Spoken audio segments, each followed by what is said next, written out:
এটা লাগবে।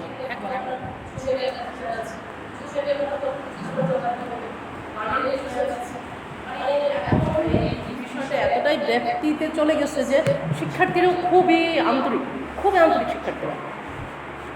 তাহলে আমরা একটু শুরু করি যে আমাদের এই কোর্সের মূল উদ্দেশ্যটাই হচ্ছে যে চারু কথাটা উনি বলেছেন যে চারু কারু যে মৌলিক শিক্ষাটা, এই শিক্ষার মাধ্যমে আপনি কীভাবে আপনার দক্ষতা এবং অভিজ্ঞতাটাকে কাজে লাগান, এটাই কিন্তু আপনার মূল উদ্দেশ্য। এই দক্ষতা এবং অভিজ্ঞতাকে যদি আপনি কাজে লাগাতে পারেন এবং নিজে আত্মস্থ করতে পারেন, তাহলে আপনি আপনার শিক্ষাদানটা সহজ হবে। কারণ আপনি তো নিজে জানবেন এবং অন্যজনকে শেখাবেন, না জেনে তো শেখানো সম্ভব কোনোভাবেই সম্ভব না। তাহলে কী জানবেন? আপনি এটা জানতে গিয়ে আপনি জানবেন শিল্প কী সেটা জানবেন, শিল্পর ইতিহাস জানবেন, বাংলাদেশের শিল্পের ইতিহাস জানবেন, তার সভ্যতা জানবেন, এমনকি আমাদের পাশাপাশি আমাদের ভারতবর্ষ আছে, তার সেই শিল্পের ইতিহাস জানবেন। তারপরে দেখা যাবে যে পাশ্চাত্য শিল্পের ইতিহাস জানবেন। এরকম শিল্প সম্পৃক্ত যত কিছু আছে সেগুলো আমরা যেমন জানবো, পাশাপাশি আমাদের শিল্প সংস্কৃতির যে বিষয়গুলো আছে সেগুলোও কিন্তু আমাদের জানতে হবে। আমি জানলেই আরেকজনকে জানানো সম্ভব হবে। আর আপনারা যদি একটু সময় দেন, আপনারা নিজেরাই কিন্তু অনেক কিছু জেনে নিতে পারবেন। আসল আরেকটা আমি বড় বিষয় আমার কাছে মনে হয়েছে যে এই কোর্সে আপনাদের তত্ত্বেও মাত্র 300 আর 500 কি ব্যবহারিক। তাহলে ব্যবহারিক মানটা কিন্তু অনেক। তাহলে আপনি যদি একটু তত্ত্বীয়তে ভালো করেন, তাহলে কিন্তু আপনার এখানে রেজাল্টটাও কিন্তু ভালো হবে। তো রেজাল্ট ভালো হলেও তো আপনার ওই মেরিটের বিষয়টা মনে হয় এখানে কাউন্ট হয় কিনা আমি জানি না, তো ওইভাবে আসে কিনা। তবে ইয়ার সাথে মনে হয় একটা লিঙ্ক থাকতে পারে। না থাকলেও আপনার জানার পরিধিটা যদি ভালো থাকে, পরবর্তী কর্মজীবনে যে আপনার সেটার অ্যাপ্লাইটা খুব সুন্দর হবে। তো কর্মজীবনে যে আপনি এটার কতটুকু অ্যাপ্লাই করতে পারবেন, এইটার সুবর্ণ সুযোগ। আমি শুরুতেই বলেছি যে সুবর্ণ সুযোগ হলো আপনার এই কোর্সটা যদি সম্পন্ন করে আপনি যদি নিবন্ধিত হয়ে আপনি কোনো স্কুল করতে পারেন। সেই ক্ষেত্রে দেখেন, আপনি যদি মনে করি এখানে জানি না কতজন ভর্তি হয়েছেন আপনারা, যদি 40 জন হয়, ময়মনসিংহে আপনার একমাত্র ইউনিভার্সিটি তো চারুকলা ছাড়া তো ইউনিভার্সিটিতে নাই। কারণ আপনার আনন্দমনে পড়াশোনা আপনি করতে পারবেন, সুযোগ নেই। আপনাকে একটা কোর্সই করে নিতে হবে। যেমন আপনি যে স্কুলে আছেন, আইসিটি শিক্ষক কি সত্যিকার অর্থে কম্পিউটারে পড়াশোনা করা? উনি একটা কোর্স করে আসছেন, তাই না? কিন্তু কোর্স করে কি আসলো কি উনি শিখেছেন? কিছু শিখেছেন না, উনি না শিখেই কিন্তু একটা কোর্স করে আসছেন। তা আমার শিক্ষার সাথে আমি জড়িত, আপনাদের কাছে আমার বিনয়ের সাথে অনুরোধ, আপনারা একটু শেখার চেষ্টা করবেন। অবশ্যই আপনি সময় দিবেন আপনার কাজ চেয়ে কাজ, কিন্তু পাশাপাশি যেহেতু আপনি কোর্সটা করছেন, আপনার শেখাটা খুবই জরুরি। তাহলে আপনারা কি একটু ধারণা দিবেন, কিংবা আপনার কি ধারণা আছে যে এই শিল্প বলতে আমরা কী বুঝি, আসলে শিল্পটা কী? আমরা শুধু খালি আমি বলবো আর আপনারা শুনবেন তা না, কিন্তু আমরা একটু হলে কি আপনার ইয়াটা আর একটু বেশি হবে, স্থায়ী হবে। আমরা কি একটু বলতে পারবো যে শিল্প আসলে কি? কি মনে হয় আপনার কাছে? যা মনে হয় আপনার কাছে কি মনে হয়? আমি তো বলি নাই যে তাত্ত্বিক কোনো কিছু বিষয় বলতে হবে। আপনার কাছে কি মনে হয় শিল্প কি? কি মনে হয় আপনার কাছে? আপনারা দুজন কেউ কি করতে পারবেন, শেয়ার করবেন?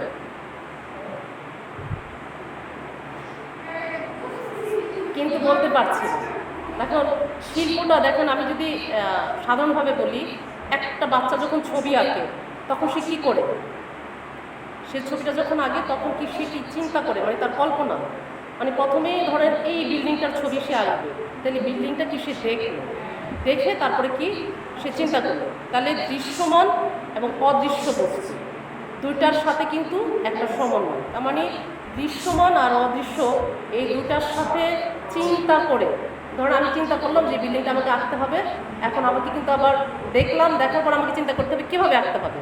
এই যে আমার মনের যে চিন্তা, আমার মনের যে সৃজনশীলতা, আমার যে দৃষ্টিভঙ্গি, সেটাকে একটা নবরূপ দিয়ে যখন আমি সেটাকে প্রকাশ করব, সেটাই হলো শিল্প।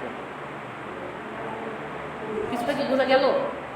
যে দৃশ্যমান এবং অদৃশ্য দুটি বস্তুকে কল্পনা করে তার সৃজনশীলতা এবং দৃষ্টিভঙ্গির মাধ্যমে নবরূপে প্রকাশ করার প্রক্রিয়াটাই হলো শিল্প। যিনি এই কাজটা করেন উনি কি শিল্পী, আর যে কাজটা হলো সেটা শিল্পকর্ম। তাহলে দেখুন আমরা তিনটা বিষয় কিন্তু এখানে জানলাম, শিল্পকর্ম আর হলো শিল্পী। অনেকেই ভাবেন যে ম্যাক্সিমাম লোকেরাই ভাবেন যে অনুকরণ মানে কি, আমি এটা দেখে দেখে আঁকা, এটা হলেই শিল্প সম্ভব। কিন্তু গ্রিক দার্শনিক প্লেটো বলেন যে না, শুধু অনুকরণ দিয়েই হবে না, যদি তার মনের কোনো স্পর্শ না থাকে। তাহলে দেখেন, আমি আগে কথাটা বলেছিলাম সৃজনশীল এবং দৃষ্টিভঙ্গি, আর আপনার মনের যে চাহিদা কিংবা মনের যে ইচ্ছাটা, সেটা যদি একত্রিত না হয় তাহলে কিন্তু শিল্পর কাজটা সুন্দর হবে না। তো ওনার কথা হলো যে স্পর্শহীন মনের কোনো অনুকরণ দিয়ে শিল্প সম্ভব নয়। শিল্পটা তখনই সম্ভব আমি চিন্তাটা আমার মনের মধ্যে বন্দি করব, এবং আমার মনের চিন্তা দিয়ে সেই চিন্তাটা এবং সেই ছবিটা আমি যখন বাইরে প্রকাশ করব, সেটাই হবে শিল্প। এবং এটাই শিল্পের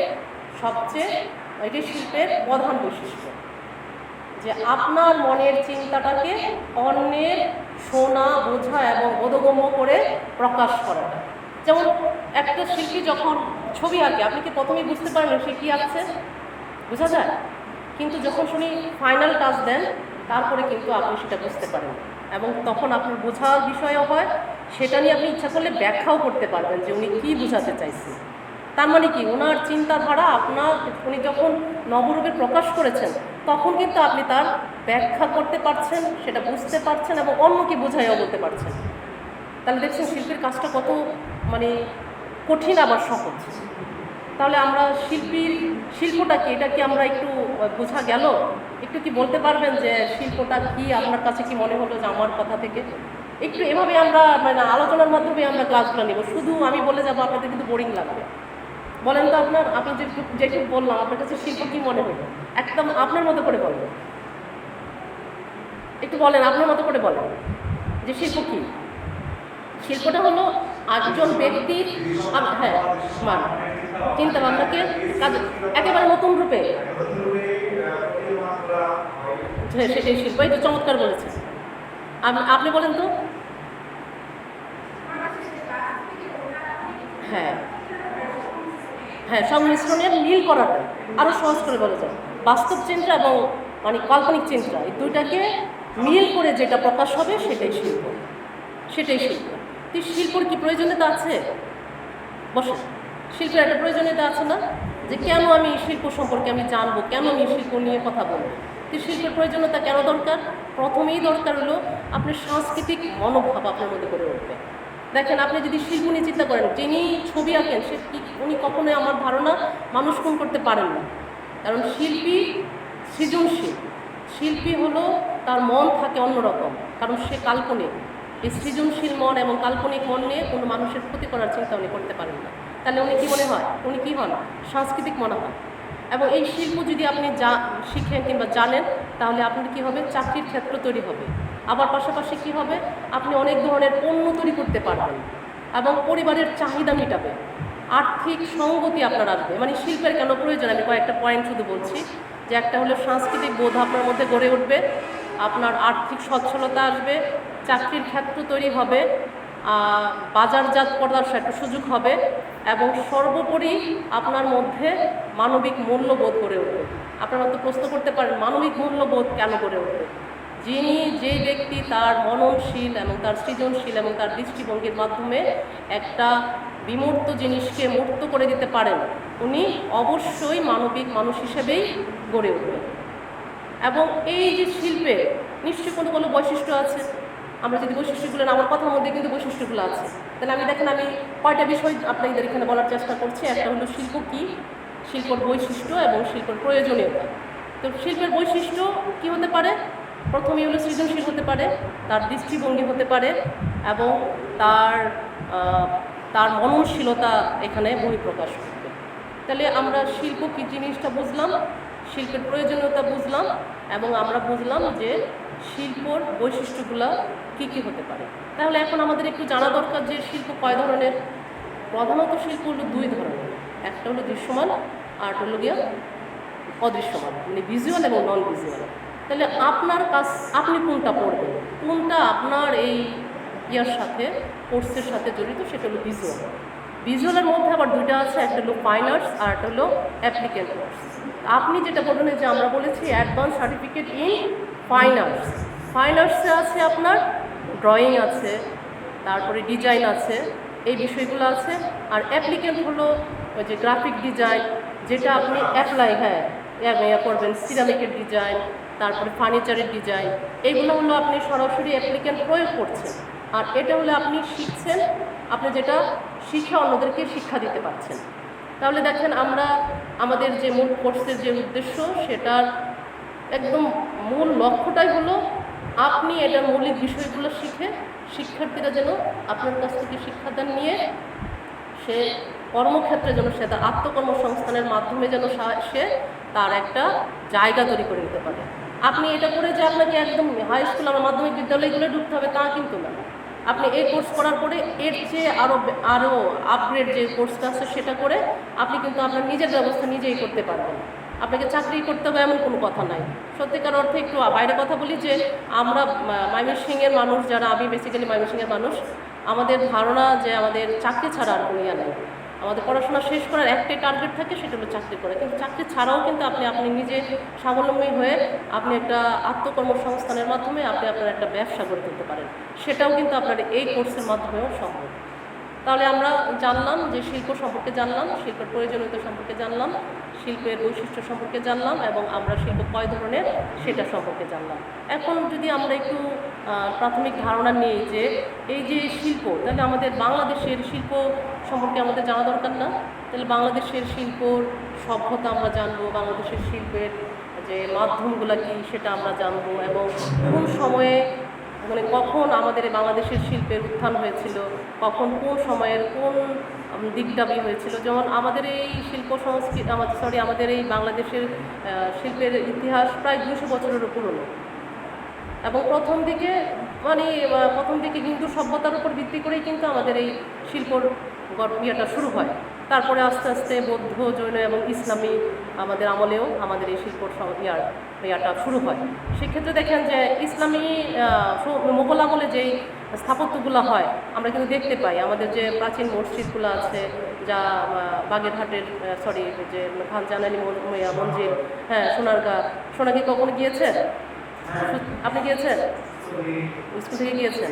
হ্যাঁ। তারপরে আমি গিয়েছিলাম অনেক আগে, আমি যখন ক্লাস 9-এ পড়ি তখন।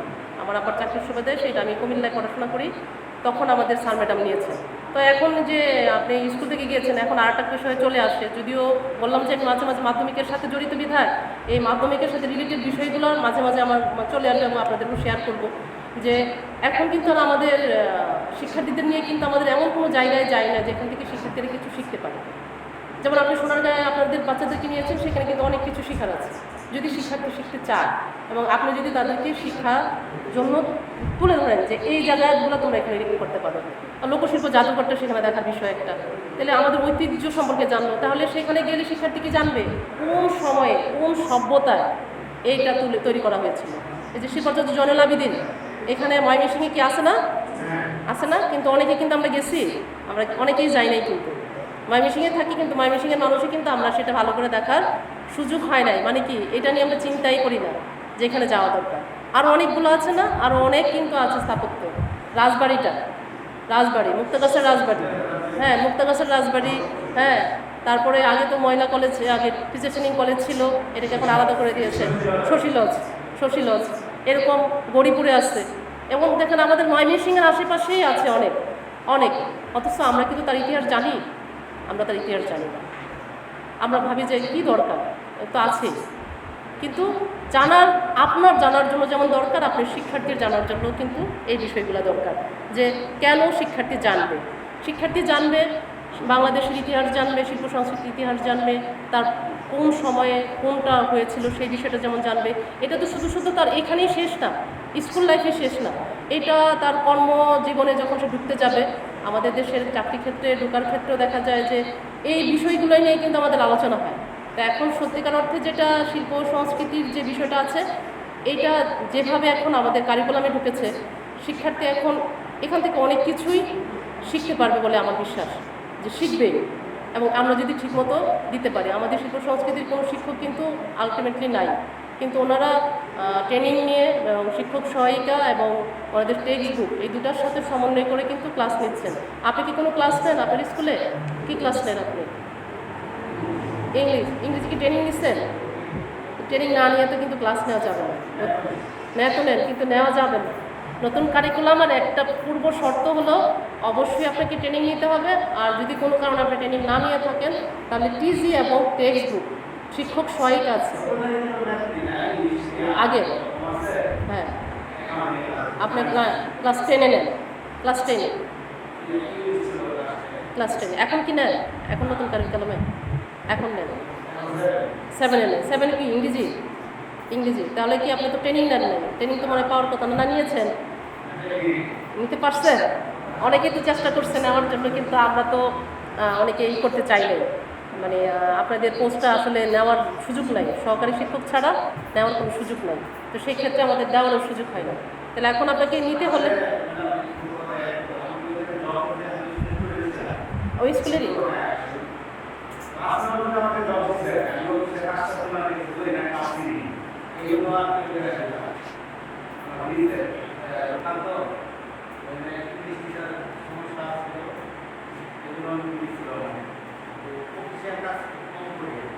ইংলিশ টিচার হিসেবে, পার্ট টাইম টিচার হিসেবে নিয়েছিল আপনাকে? আচ্ছা আচ্ছা।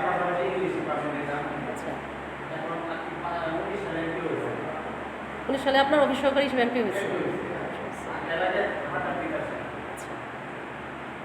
তো সেই ক্ষেত্রে আপনাকে অবশ্যই এখন টিজি ব্যবহার করতে হবে। আপনারা 3 জন আছেন, 3 জন যদি কেউই আপনারা আমাদের কোনো বিদ্যালয়ের পার্ট টাইম টিচার হিসেবে ঢুকেন, ধরুন এটাতেই ঢুকলেন আপনি, পার্ট টাইম টিচার হিসেবে আপনি শিল্প সংস্কৃতি টিচার হিসেবেই ঢুকলেন। এই কোর্স করে কিন্তু আপনি পার্ট টাইম হিসাবে যে কোনো স্কুলের শিল্প সংস্কৃতি টিচার হিসেবে কিন্তু আপনি ঢুকতে পারবেন, পার্ট টাইম টিচার হিসাবে। আর সহকারী শিক্ষক হতে হলে তো অবশ্যই আপনাকে নিবন্ধিত হতে হবে। নিবন্ধন ছাড়া তো আর আপনার ঢোকার কোনো সুযোগ নাই। আর আমি মনে করি এটা একটা বড় সুযোগ। আপনি কষ্ট করে পড়ে নিবন্ধিত হতে পারলেই কিন্তু আর আপনার কোনো খরচের ঝামেলা নেই। তার মানে কি, কষ্ট করে শুধু নিবন্ধনের একটা সার্টিফিকেট নেওয়া, তাহলেই আপনি যে কোনো বিদ্যালয়ের আপনি আবেদন করবেন। এই যে এবার কিন্তু অনেক লোক নেবে, কিন্তু সেই তুলনায় যতগুলা ভ্যাকেন্ট আছে। হ্যাঁ, কোনটা এটা? হ্যাঁ হ্যাঁ, নতুন আপনার এই বছর তো একদম 9 পর্যন্ত, গতবার 6-7 ছিল। 6-7 তো 10টা বিষয়ে, একটা বিষয় হলো শিল্প সংস্কৃতি।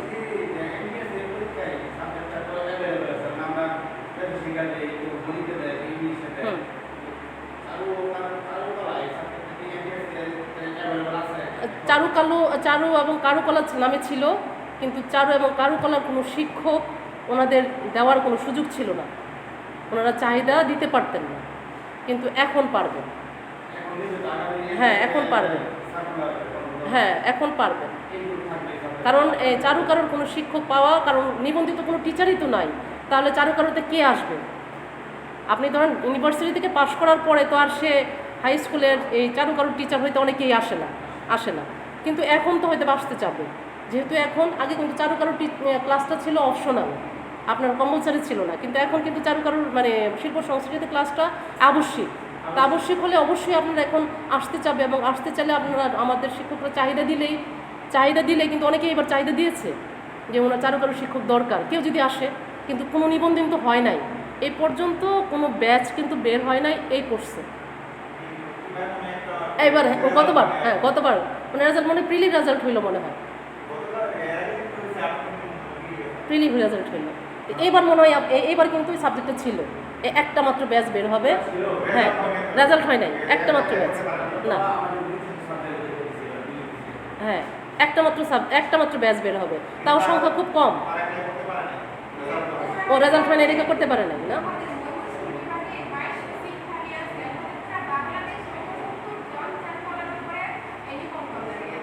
দেখছেন অনেক কত তথ্য নিচ্ছে। 24,000, কারণ প্রতিটা প্রতিষ্ঠানে একজন করে আছে। মাদ্রাসা ধরেন আমার 30 সালে 100টা প্রতিষ্ঠান, আমার 100 জন দরকার 30 সালে। না, চাহিদা তো দেওয়ার সুযোগ নাই, কারণ চাহিদা দিলে তো পাবে না, টিচার নাই, অ্যাভেলেবল টিচার নাই। তাহলে এটা কিন্তু আপনাদের জন্য কিন্তু একটা সুবর্ণ সুযোগ। অনেক কষ্ট করে কিন্তু ওই যে আপনাদের আলামিন স্যার অনেক কষ্ট করে সেই কোর্সটা আর কি আসলে চালু করেন, এবং আপনারা হলেন তার প্রথম ব্যাচ মনে হয় না? আলামিন আছেন এখানে? আলামিন কি আছে না এখানে? না, তো আপনারা কিন্তু প্রথম ব্যাচ, সেই হিসাবে আর আমি যতটুকু জানলাম একটু বসেছিলাম এখানের এই প্রতিষ্ঠানটার যিনি উনি আবার ওই আমাদের ত্রিশাল এই ক্ষেত্রে সিট দিবে।